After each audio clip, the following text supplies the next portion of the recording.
Moonshots Podcast. It's episode 98. It is time for mentorship, and I'm your co-mentor, Mike Parsons, and the mentor, the super coach himself, Mark Pearson Freeland. He's back. Good morning, Mark. Good morning, Mike. What an action-packed show we've got ahead. I mean, what a fantastic series that we've had with Mr. Tim Ferriss. What a real mentor. He delivers. I mean, I have to say, he is about as moonshot as you can get, right? He really is. I think of all of our incredible innovators, authors, entrepreneurs that we've dug into, because of Tim Ferriss's exposure to a lot of the individuals actually that we've covered, he has accumulated this vast amount of knowledge and exposure and experience. And it's kind of perfect for you and I to dig into and learn out loud with our listeners, isn't it? It really is all about learning out loud. And he presents his thinking so very well. I mean, that's something that we've noted about several people. Brené Brown, very, very articulate. Simon Sinek, and Malcolm Gladwell as well. And I think what we've enjoyed so far on this series is through his series of books, we've learned how to rethink and question how we spend our time. We've discovered learning how to learn. We've dug into the tools and techniques. And then lastly today, we get to dive into a world of mentorship and coaching. And you know what? That's exactly what this show is about, learning from others. So this is really just the perfect book for both of us to study and to share with all our listeners, right? That's totally true.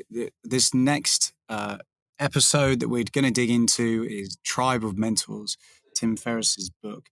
You know, he interviews, or he's gathered 130 interviews that he's completed and reached out through over his career. And these short and sharp, regular, almost secrets to success, to happiness, to meaning in business as well as life, and way even greater than that. You know, these little tips and tricks are things that you and I think, delve into a lot with all of our authors and entrepreneurs and innovators. And it's fantastic to have an opportunity to kind of actually look at an entire big picture with Tim Ferriss and really reach into these world-class individuals and think, all right, well, Mike, we always talk about 10xing our results. Let's see what Tim Ferriss can reveal to us from the gathering that he's done. And it feels so aligned. It does. And it's all about just tuning in to the wisdom around you, right? Like, you don't have to try and solve every problem yourself. Many others have faced the same problems we face every day. So it's a question if you can ask the right questions and tune in. And what we've got ahead of us today is a bunch of great clips that will not only give us techniques, but also some real behavioral change that we can take on so we can get most out of all the wisdom that surrounds us in friends and family, teammates. So it is absolutely the perfect bookend to a 4-part series on Tim Ferriss. I'm super excited. And my big question for you, Mark, is where shall we begin? Well, like you say, the 4-hour work week was all about time. We had the 4-hour chef, which was all about learning. And we had last week the Tools of Titans, which was all about these tools and techniques. So this week is all about mentors. Who do we go and learn from? So what better way to open the show than from hearing from Tim himself as to what inspired him to write Tribe of Mentors? Yeah, so Tribe of Mentors came about. I just turned 40 not too long ago, and it's been a big 12 months. It's been a heavy 12 months, too. I had a number of close friends die unexpectedly, including one of my mentors in this book actually passed away just a few weeks ago, very unexpectedly. Who's that of from? Complications. Terry Laughlin, who taught me how to swim. And how old was Terry? 66. So he had metastatic or metastasized prostate cancer and then had complications from that and a stroke. And I'm sorry. It's been, thank you, a good opportunity for me to just take a step back and say, all right, let me hit pause for a period of time to try to reassess priorities, look at the direction that I'm heading, look at the things I'm doing or not doing, how has planning or over planning or under planning helped or hurt me? How am I relating to myself, not just to the world? I mean, all these questions started to bubble to the surface, and it seemed like a good opportunity to ask a lot of questions, some of which are really tactical, some of which are more strategic, some of which are really high level life mission type goals. And I asked myself the question, which I've been trying to do in the last couple of years, which is, what would this look like, or what might it look like if it were easy, right? So if this were simple, what would the structure look like?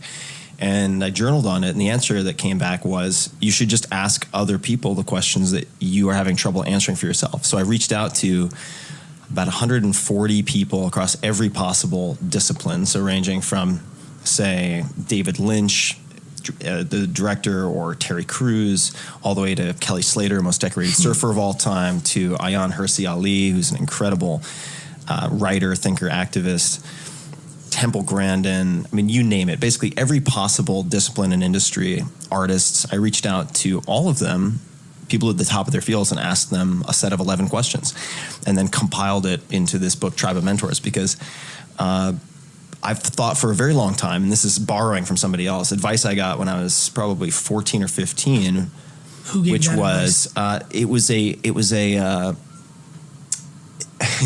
an older student in a martial arts class. He was an adult, and he left a voicemail on my answering machine. Remember those? Cool. And by the way, guys, not on your mobile device. This was a machine with physical tape. Physical tape. You have to put the tape in. Yeah, and and if you ran out of tape, no more messages. But his message was advice to me, which was, you're the average of the 5 people you associate with most, which I still think physically, emotionally, financially, that's true. And I get asked all the time, well, what if I don't have 5 people around me that I can use to average up? And find them? Yeah, you find them, or you can do it remotely. You can do it virtually through audio, through video, through books. And so Tribe of Mentors was intended to give people 130 of the world's best to learn from. Ooh, 130 of the world's best. But I think if I think this through, Mark, and I listen to Tim Ferriss, what I'm really taking from that is go out and find the wisdom in the world, because every problem we face has been faced before.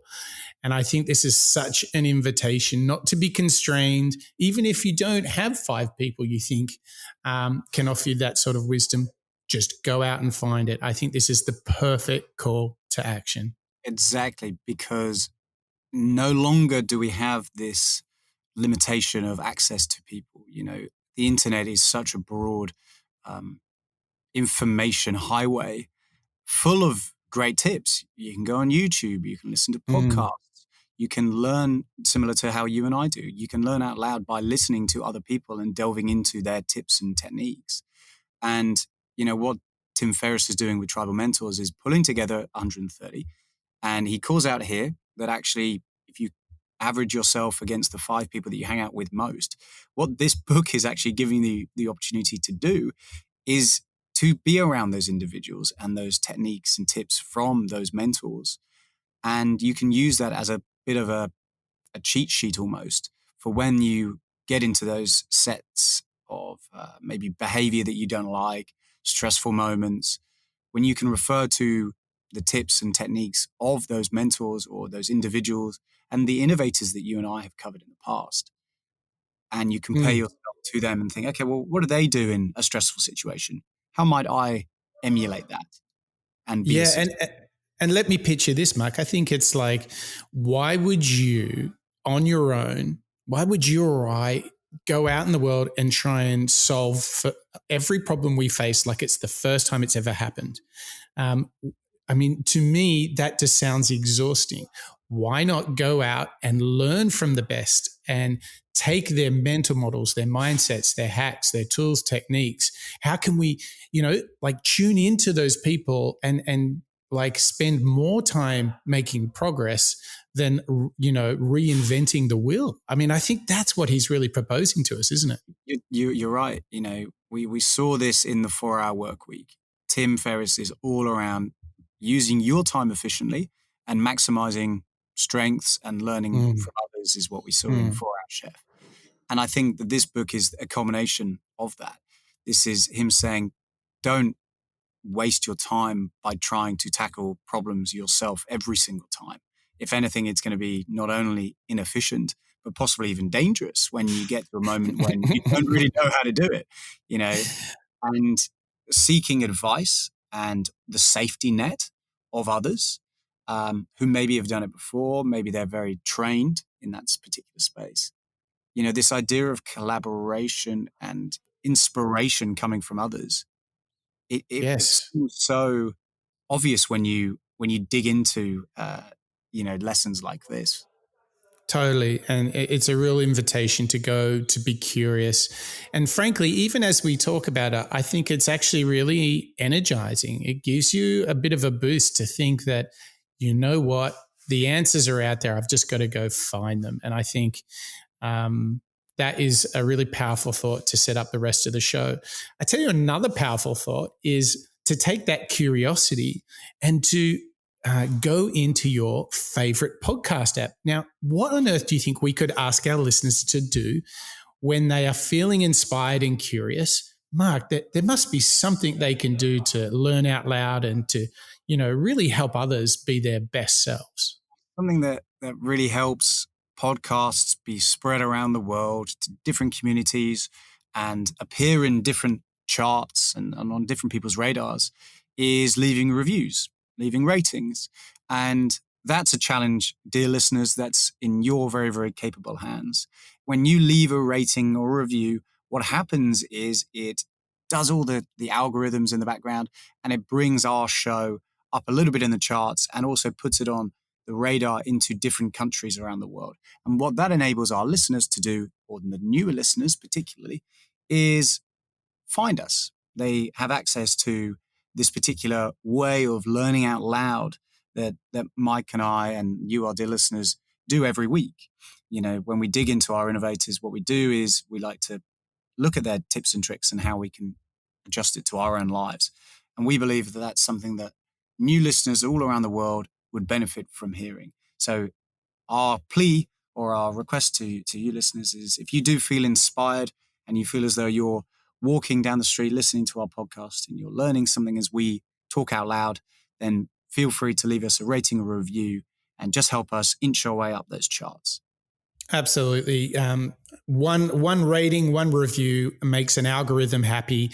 And it's thanks to all of your contributions, all of our listeners, that we can welcome new listeners from Mexico and Belgium over the last week. Wait for this, Mark. We even have new listeners joining us from Kazakhstan, Ghana, and Jordan.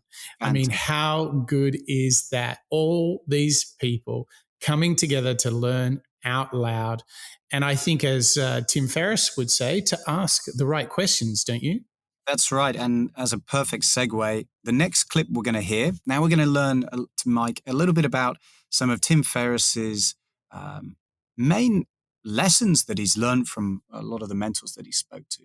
So the next part of our show, we're going to hear some practical tips from Tim Ferriss that are all around maximizing your productivity. And the first clip that we're going to hear about now is all around knowledge.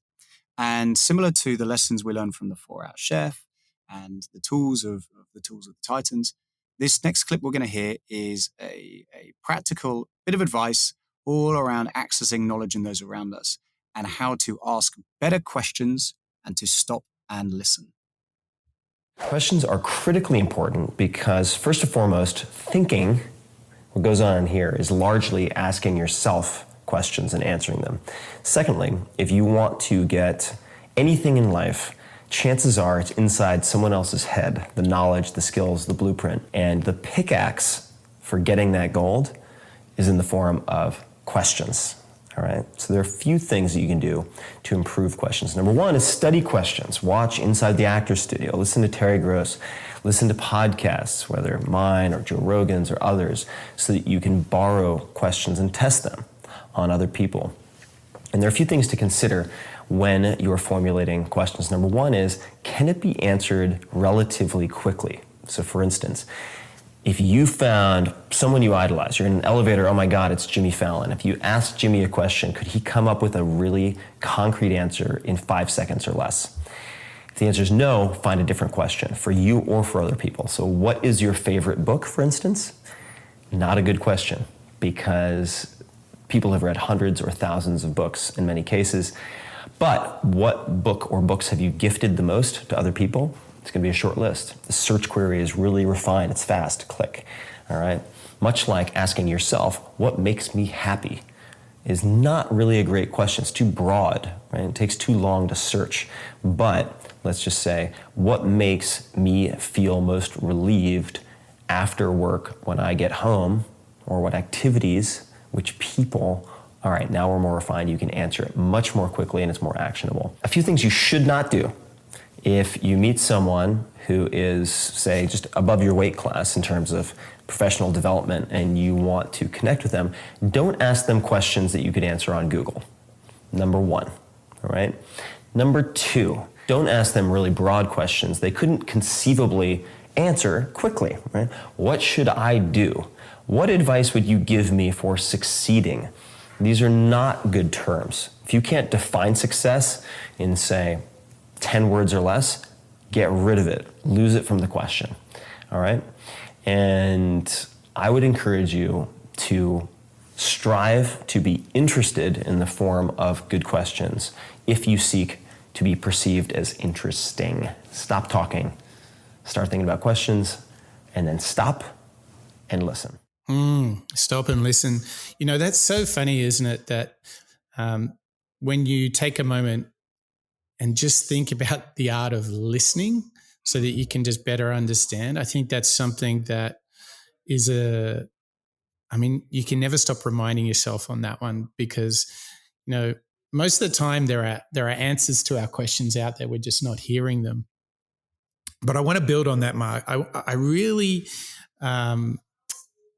think we all relate to this moment when we meet someone we might respect, someone that we hold up on a pedestal, and we get there and we're like, what am I going to ask them? Right? So I think it's really good actually to challenge ourselves to ask good questions. And I wanted to share a learning.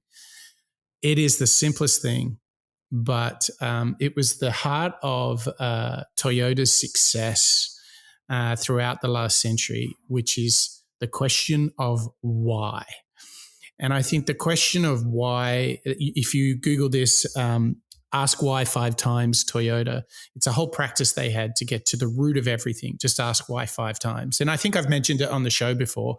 It's a really powerful frame. But I think, you know, when we think about the questions that we ask, I think a lot of the time we ask pretty generic expected questions, don't we, in conversation? How you doing? How was your day? What are you doing on the weekend, right? Don't you think, Mark, we all fall into the trap of asking kind of the same questions? I think we all have, I totally agree. I think due to the nature of collaborating and communicating with people out and about, what you end up doing is falling into a very, very similar pattern.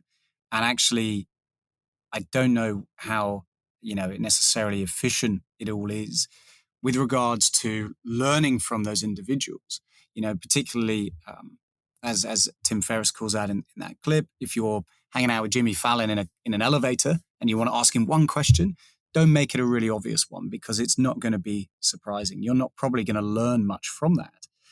And instead, when we think about even collaborating with each other and collaborating with clients or other team members, when you stop and actually take a moment or a beat and a pause and think, okay, well, what am I trying to achieve? And what will help me, as well as them, as well as the person answering the question, get us to that desired outcome? Let's now restructure that whole question answer dynamic. It isn't just, hey, what do you think? Instead, it's, this is what I found. What have you found? How do we go here? Restructuring a question into something maybe more like a dialogue is maybe another step further from Tim's approach, which is, if you can answer it in 5 seconds, that's an efficient question. Yes. Yeah. Well, look, Mark, I want to build on what you just said and almost reveal the secret sauce of our show. Let's show how the sausage gets made. So we spend relatively little time discussing what people have achieved. We spend a lot more time asking ourselves, how did they do it? And then we follow that up with the following question: how might I do it too? And I think this is an enormously powerful construct for all of our listeners. When they see someone else who's doing great stuff, ask them, how did you do that? And what advice would you give me if I was trying to do that in my field, my area, or, my practice? I think asking somebody else how they did it, and then what advice would you give to me on how I could do it? I think this is where we get the tools, the techniques, the approaches, the mindsets. I think it's all in, tell me how. So I think, Mark, what I'm pitching you right now is the secret sauce to the Moonshots podcast is we don't follow this nice journey on, tell us about all the things that they did. We don't focus on the what. We spend a lot more time on the how, and then we try and ask ourselves, how might we do it? So what do you think, Mark? Do you think this might be a great starting point to asking better questions? Yeah, I think you're right. And again, referring it back to Tim Ferriss's clip that we've just heard, if you and I were to dig into any of the authors or innovators, entrepreneurs that we've covered in the past and asked, okay, well, what did they do? That's information you could probably find out on Google. And as Tim Ferriss calls out, don't ask the questions that you can just Google. Instead, exactly to your point, Mike, ask those slightly more insightful questions around how or maybe why, because that's when the richness for you and I to learn from another individual, where that's going to come from. Exactly. Have the same background or perhaps even the same opportunities as somebody like Elon Musk. But what I can learn is how he did it, how his behavior or mindset changed, and therefore how I can interpret that and put it into my day-to-day life. That is the secret Moonshot sauce. Secret sauce indeed. And you know what's crazy is we're now going to take some twists and turns and turn this all on its head, because what we're actually going to do is we're actually going to hear from Tim really showing us the power, not of asking questions, but answering them. And wait for this, Mark. And it's not saying yes, but what we're going to learn from Tim Ferriss is the power and learning how to say no. The second thing that you said that I think all busy people probably need to take a lesson from is how to say no gracefully. And you came at this from an interesting perspective, even some people who said no to you to this project. Right. So I reached out to a lot of different people. Dalai Lama called me. And there were a lot of non-responses. And then there were a fair number of polite declines. And some of the emails were so incredibly well crafted and so smart in the wordsmithing that they used that I then responded to the people who refused to be in the book to say, can I put your refusal email in the book, which I did. So a number of people said no, like Danny Meyer, Shake Shack, and so on. Then you have Neil Stephenson, incredible science fiction writer, one of my favorites, Snow Crash, and many, many others. Wendy McNaughton, who's an illustrator. So you can copy and paste, basically, the language they use to make it easier for you to say no to all those invitations. Plus it makes you feel good when you get a response. Yeah, exactly. I like them more after being rejected, which is a real Jedi trick. Okay, so give us a couple of the articulations, because I'll give you a couple of ideas. And then we'll get people to buy the book to hear all of them. Oh, no, for sure. There are dozens of different tools in the toolkit. What was your favorite, though? One of my favorites is using the word policy or vacation to make it a blanket refusal. So, for instance, I was once refused for a lunch date with a very famous tech investor, and he said, sorry, I'm just I'm on a no meeting diet for the next month. And as a policy, I'm saying no to all meetings. And I said, that's interesting, no meeting diet. So I started using no conference call diet, no this, that, and the other thing diet. And people just rolled with it. It was incredible. There was no feedback, no pushback. That would be one. Because it's not you, it's me. Right. And it's a way of breaking up with somebody. Right. And almost inevitably what they say is, I'm so busy right now and over calendared that any response I were to give you, any time I were to give you, would find me distracted. So I'd love to do it later, but anything you're going to get right now out of me is going to be mediocre. Later, though, because that's this is the thing. You say, you have to be careful. You have to be careful. If you leave even you have to do this on the 30th of February. Yeah, you have to be really careful. So there are people who take that approach, and then there are other people like Dustin Moskovitz, who's also in Tribe of Mentors, who says the first no is the cleanest and the easiest. You have to do it very clearly and very, very early. So he has a slightly different but similar approach to saying no. And the best way to say no is not to respond at all, I find. So, really? Yep. So you think, but I thought you just said you want to get the no. You like people who say, well, I like as the recipient for people to send me a very polite no. But if you have, as I do right now, 355,000 plus unread email, then the act of just parsing that would take the rest of your life. And in that respect, cultivating selective ignorance and becoming comfortable with letting a lot of the trivial many slide, which is another theme that comes up a lot, is really important. It's such a reminder back to our first episode on Tim Ferriss, the 4-hour work week. Yes. Again, the real crux, I think, of what Tim's saying here is know and value your time, and therefore have a system in place that allows you to prioritize it. And instead of jumping into your 350,000 emails to pass and respond to, and therefore use up all of your time and not putting something more valuable, that's the mistake. That's the real error here. So actually what he's saying is not only learning from disappointment, learning from those no's that you're getting, more importantly, it's see where the no's or the disappointments or perhaps the areas that you're going to waste your time are, notice it, and then go and do something more proactive. What do you see from that, Mike? I really think you drew exactly the same thread that I was thinking about. That really, why fill your agenda with a ton of meetings and your inbox with a full of emails? Because you're losing all control, right? You're losing absolutely all control. And I think if you want to go out and do great work, if you want to do deep work, look, if you just want to have a productive day, if you are not in control of your time, be it through email or calendar, if you are not totally in control of these, they are in control of you. And that's when you get into this cycle of days, weeks, and months where everybody else is setting the priority and not you. And without a doubt, that's one of the single greatest learnings we can take from Tim Ferriss. Take control of your time. That means meetings, and that means email. Whew. Big lesson. I mean, for me, one of my favorite techniques and tips that I do to try and protect my priorities of the day, particularly when it comes to work, is time blocking. We've spoken a lot about this. Very important. Yeah, very, very important, right? So powerful and valuable. And in fact, I find it so useful that I recommend it to basically everybody I speak to who are struggling with busy agendas. Just block it out in your Google Calendar or your calendar of choice and know that the next 2 hours you're going to do deep work into subject X. Maybe it's finding clips for your podcast. Maybe it's something else. And by putting that into your mind, I think you're then, for me at least, I'm then able to focus the rest of my time on not being distracted by having it over my head.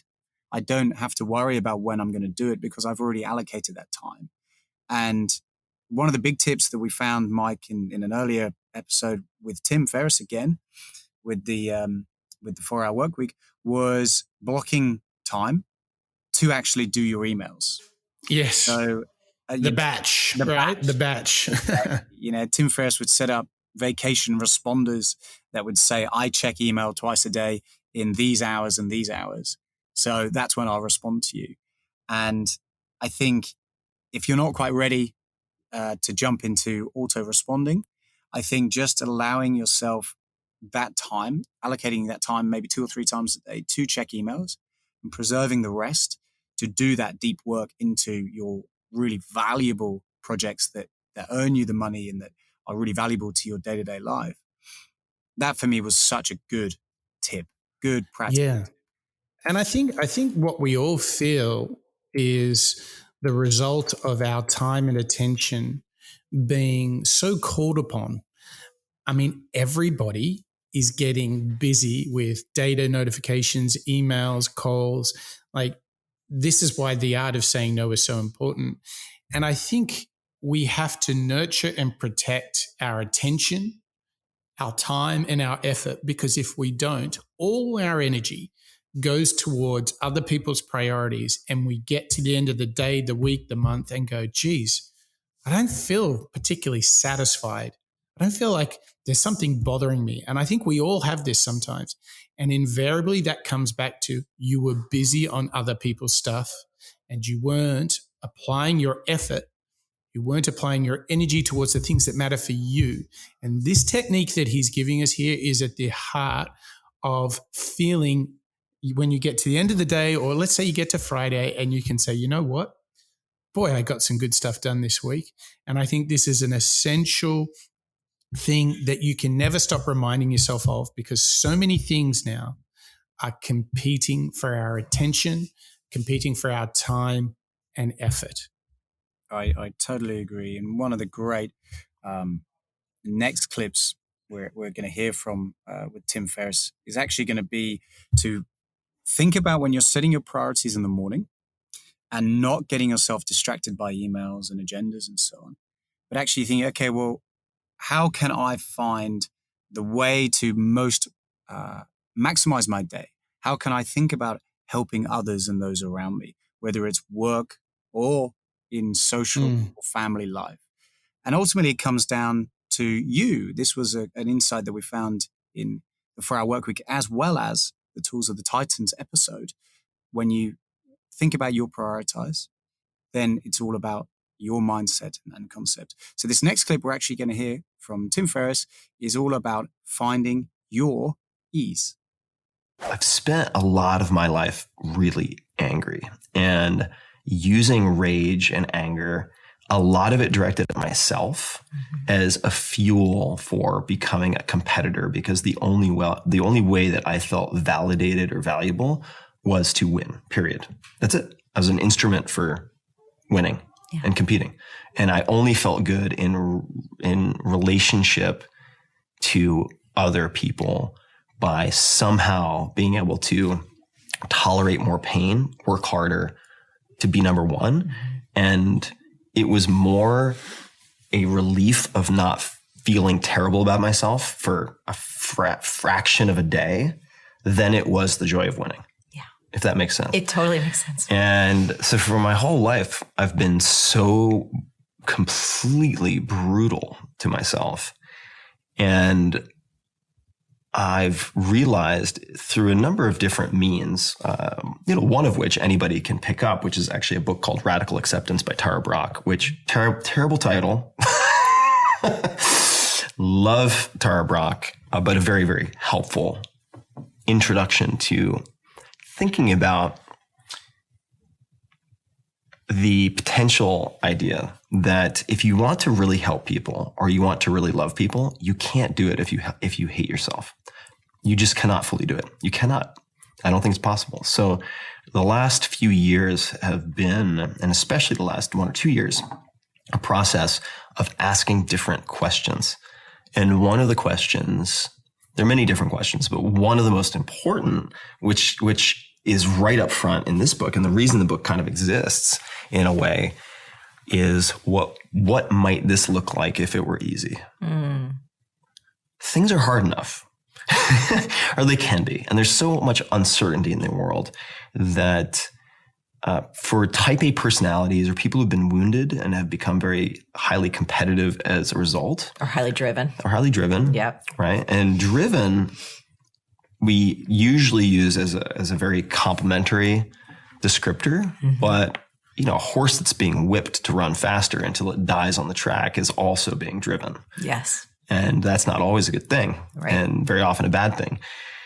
That question, what might this look like if it were easy, is a really deceptively leveraged question, because you start to look for elegance and ease instead of the path of complexity that allows you to absorb and tolerate the most pain, which some people, myself included for a long time, viewed as an indicator of doing the right thing. What a fascinating clip, Mark. Like for me, there's two big things in that, and I'm going to need your help on the second one. The first thing, which I totally relate to, is that you can't like others if you don't like yourself.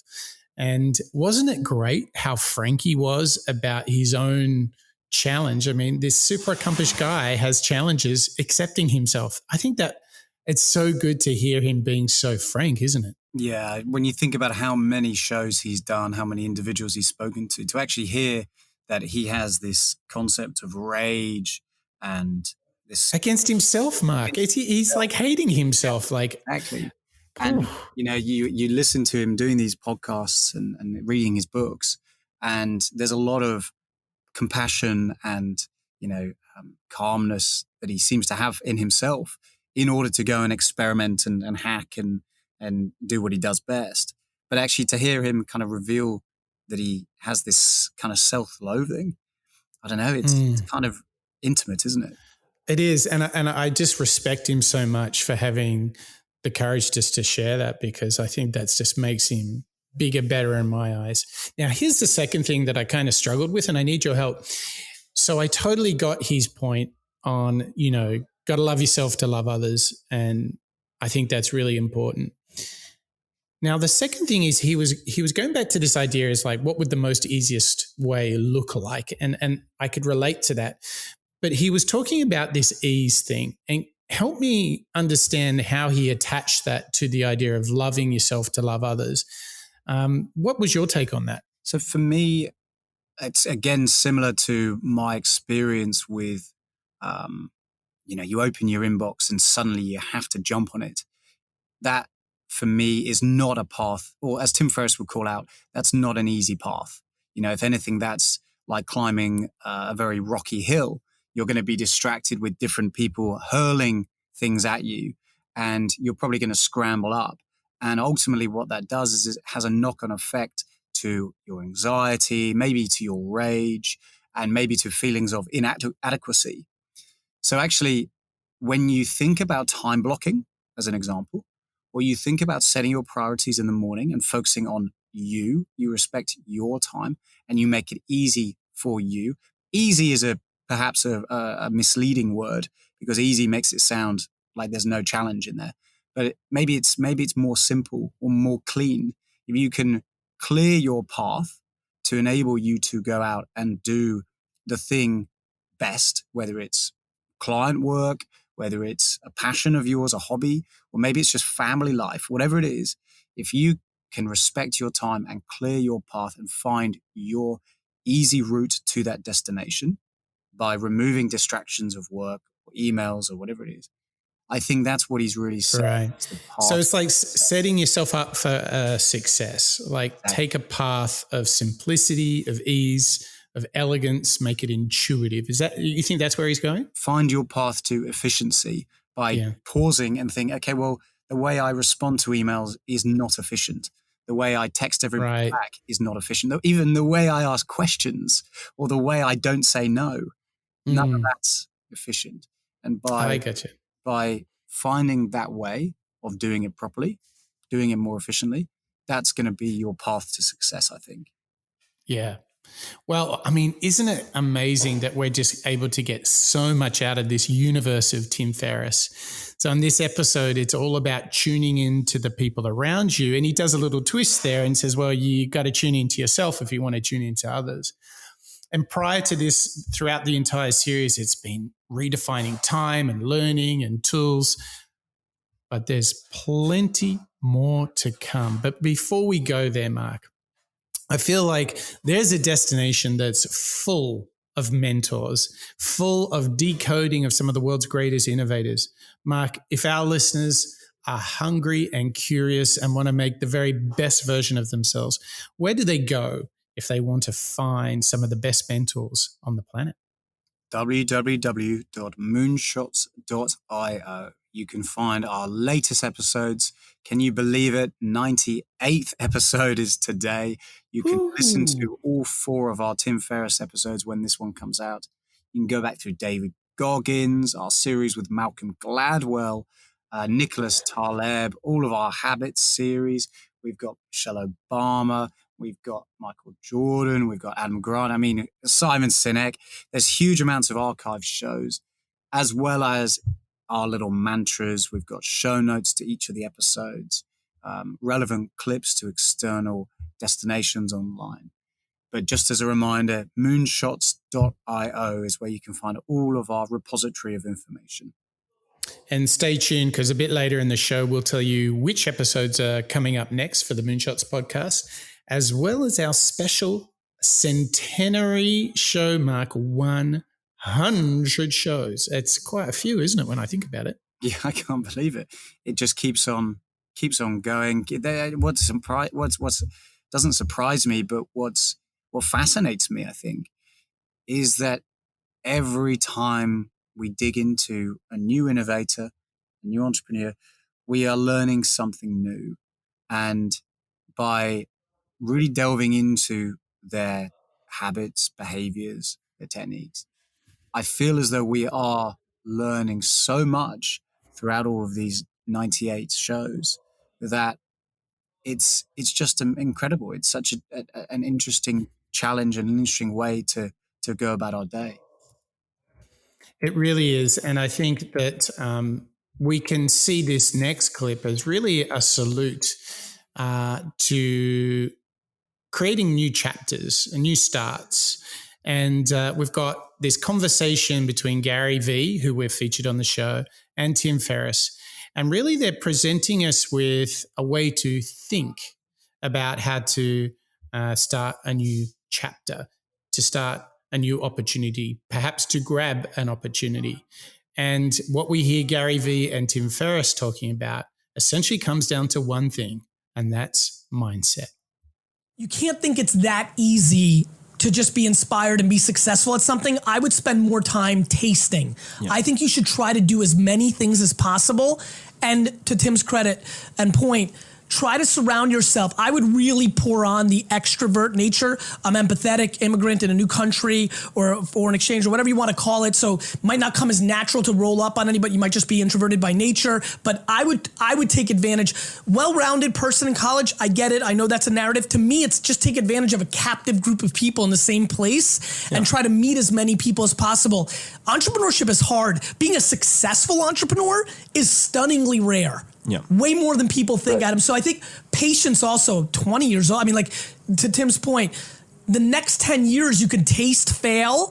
It's why I'm pushing people to get closer to big time mentors, because what you will siphon out of them is going to be so much more ROI positive. Don't put pressure on yourself to thinking it's either school or entrepreneurship. Yep. There are so many twists and turns. Yeah, there is a lot on the spectrum, which is, Gary, you and I think see this a lot in our respective audiences, where people make a false dichotomy out of full-time employment or full-time entrepreneurship. That's it. And no, there's actually a spectrum in between. So as a student, for instance, one thing that I did when I was in college, which you might consider, is becoming a part or beginning a student club or a student union of some type. Love that. So that you have to sell membership. You have to actually take notes, keep track of records, right? So if there's it doesn't matter what it is. Like if you are, say, the graphics editor of the school newspaper, you're going to have to learn how to deal with deadlines. You're going to have to learn how to maybe interact with ad sales because so-and-so is buying a 2-page spread. And now you have to integrate and reflow the entire design of the magazine. These are all experiences that mimic the real world, meaning non-school world. So I would encourage you to learn on someone else's dime, right? At school, you aren't necessarily paying a lot for your mistakes, which relates also to my recommendation to maybe work within a smaller company where you have the opportunity to observe a really good deal maker, where you can make mistakes and someone else is paying for that education. This is a great clip that actually shows Tim Ferriss putting the lessons he's learned into action. So what you're hearing there is Tim Ferriss and Gary Vee talking to a new student who's just gone to college and he's wondering how to maximize his time and be an entrepreneur and balance it with work and college life. But what's fascinating is we're seeing a clip here of them being mentors, them they're putting their money where their mouth is and actually providing points of view to that student. And what I think is so great, and again, we're talking about time here, as well as, behavioral change, is instead of allowing yourself to become overwhelmed and having to make a choice, is it A or B? Is it college? Is it work? Is it stress or is it no work? Instead of trying to get overwhelmed with so many different options, instead just approach them with a slightly clearer head. Try to maximize the opportunities that you have around you, whether it's with your work, your career, or whether it's those around you from a mentorship perspective. And actually just using that time in a more, I think, efficient way is where I really like that clip. Mike, what did you kind of think of that Gary V. Tim Ferriss exchange? Well, I would summarize it as whenever new opportunities come your way, I think what they were both saying, was so great to hear two moonshotters going for it, is seize the day, carpe diem. I think what you heard in them was use the momentum of a new thing to get right in it 100%. Don't hold back. And I think that is, you can just hear the energy when they were talking. These guys were like, go for it, seize the day. So when something new is happening for you, ask yourself, how can I maximize my energy, my inputs, and my effort? And I think that is, with all the wisdom of doing it smarter, more efficient, I think this really sets us up to go an incredibly long way. But this is not the last and final thought, I don't think, from Mr. Ferriss, is it?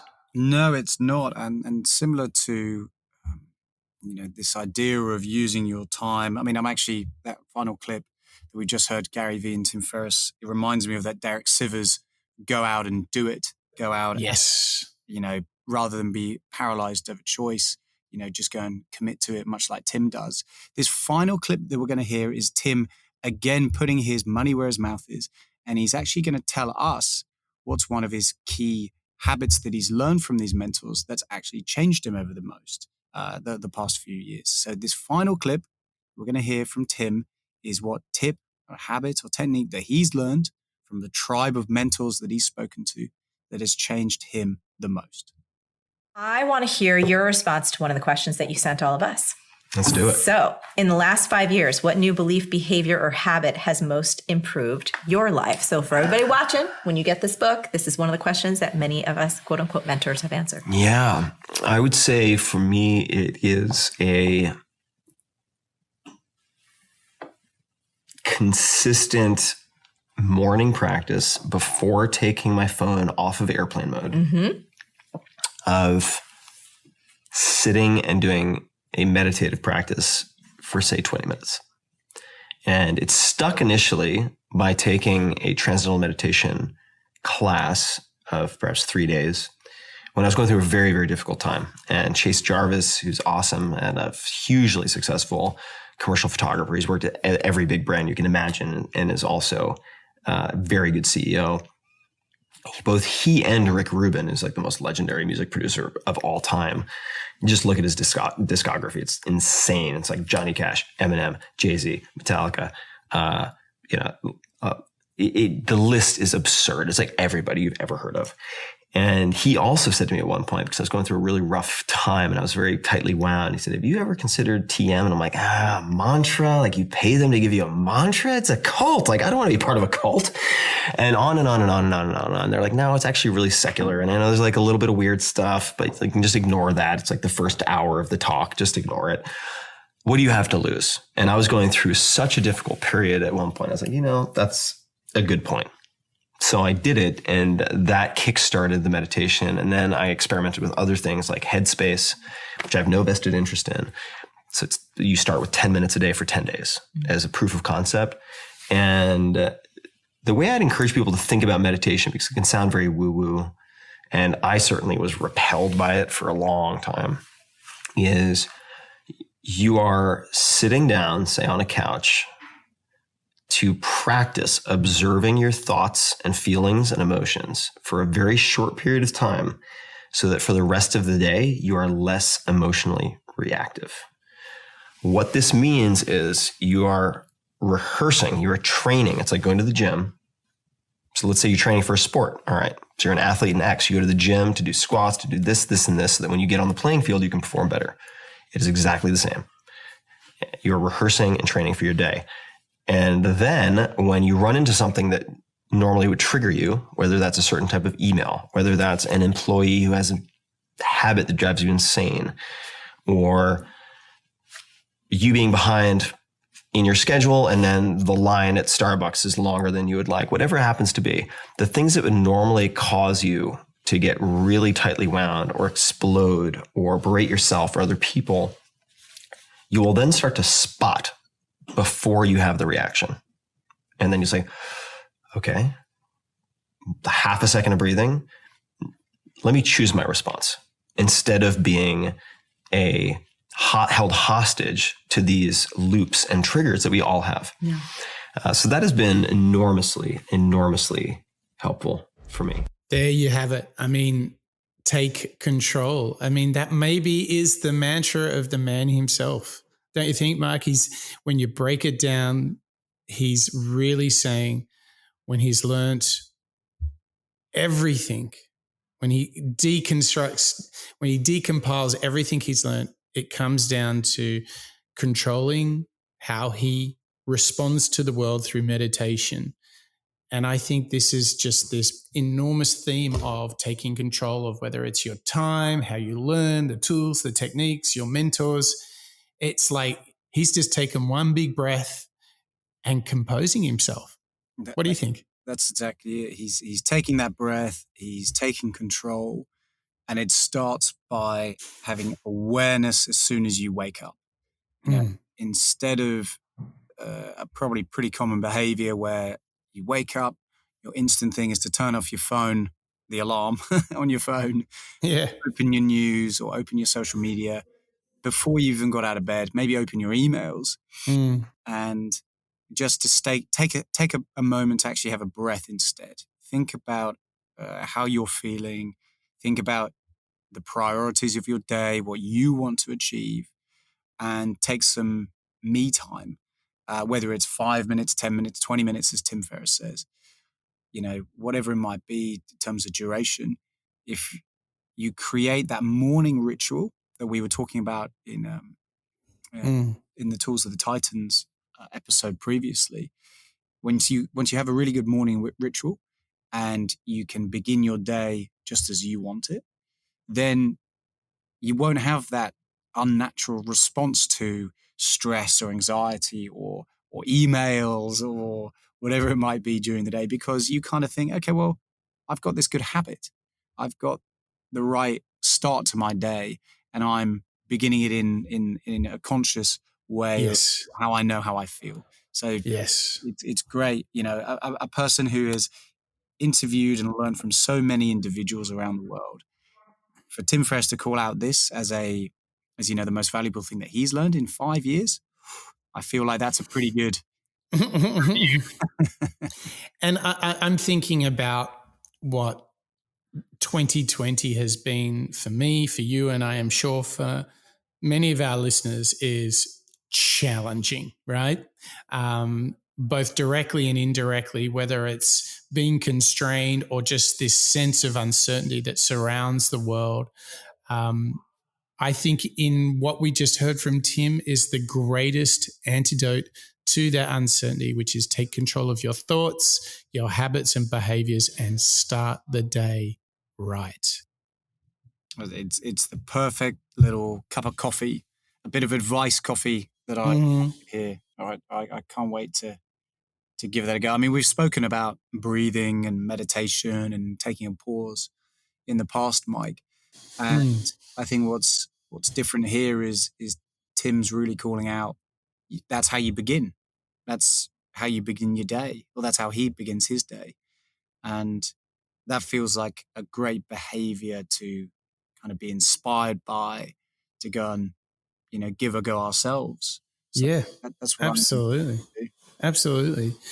Well, I mean, this brings us to the end of a series. Can you believe we have ripped through 4 epic titles from the author Tim Ferriss? How are you different now at the end of this 4-part series? A lot more aware of my time, a lot more inspired when it comes to learning, thinking about the actual practicalities of what it takes to learn. I feel like I got a lot out of the 4-Hour Chef. I think that's such an interesting approach that Tim Ferriss took to education. And ultimately, I'm pretty inspired. If anything, similar to what you called out at the very beginning of this show, Mike. Hearing Tim Ferriss he has personal issues himself. It's actually quite almost a relief. Yeah, he's not perfect. Oh, so it's okay that I'm not. Exactly. It would be very easy to delve into Tools of Titans, even, or particularly Tribe of Mentors today, and think, but these individuals, they have the time to do it, or they have more available resource. But actually, I think what I've found throughout the 4-part series on Tim Ferriss is, I think anybody can give it a go. I think Tim is the ultimate experimenter and, dare I say, life hacker. Yes. And I think he's got all these great experiences they've kind of inspired me. Yeah, I mean, that's the great thing. You can be insanely practical and inspiring all at the same time. So that is just one tip of the hat to Mr. Tim Ferriss. Well, Mark, I mean, whilst we may have finished with Tim Ferriss, the inspiration and the learning will continue.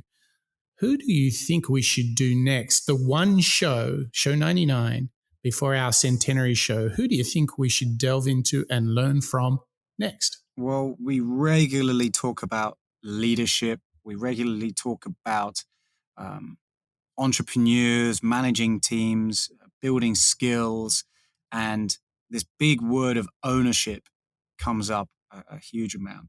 So what a perfect way to kind of seal off our double digits of show 99 and digging into Jocko Willink and his Extreme Ownership book, a hugely popular book that I can't wait to dig into.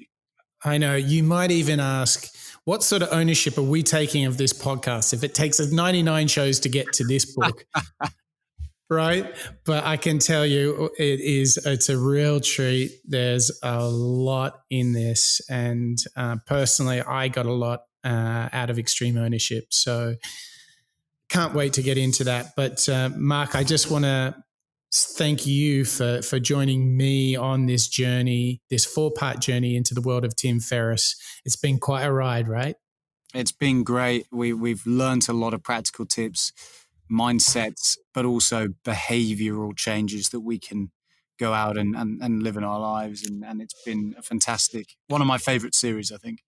Yeah, I have to agree. Lots and lots of learnings. It's almost too much to learn in one author, but there you have it. That is the world of Tim Ferriss. So, Mark, thank you to you. Mark, thank you to all the effort and the patience as you and I learn out loud together. And a big thank you to all of our listeners who are joining us for this journey of learning out loud. And this is a community that spans all 4 corners of the planet now. It's really amazing to think that tens of thousands of people are joining us every month to come and to learn out loud. And hopefully today we've helped you really tune into this idea of finding mentors, because in mentors we shall find wisdom and the answers to many questions that we have. But in order to do that, we've got to ask the right questions. And to do that, what Tim has taught us is if you want to help yourself, you've really got to go and start with liking yourself, because when you like yourself, you can like others. When you love yourself, you can love others and bring real value, real care to the world around you. And that starts by embracing these new chapters. Carpe diem, seize the day. And as you seize the day, it is you who controls your response to the world. You have the chance to take a breath and decide how you want the world to be.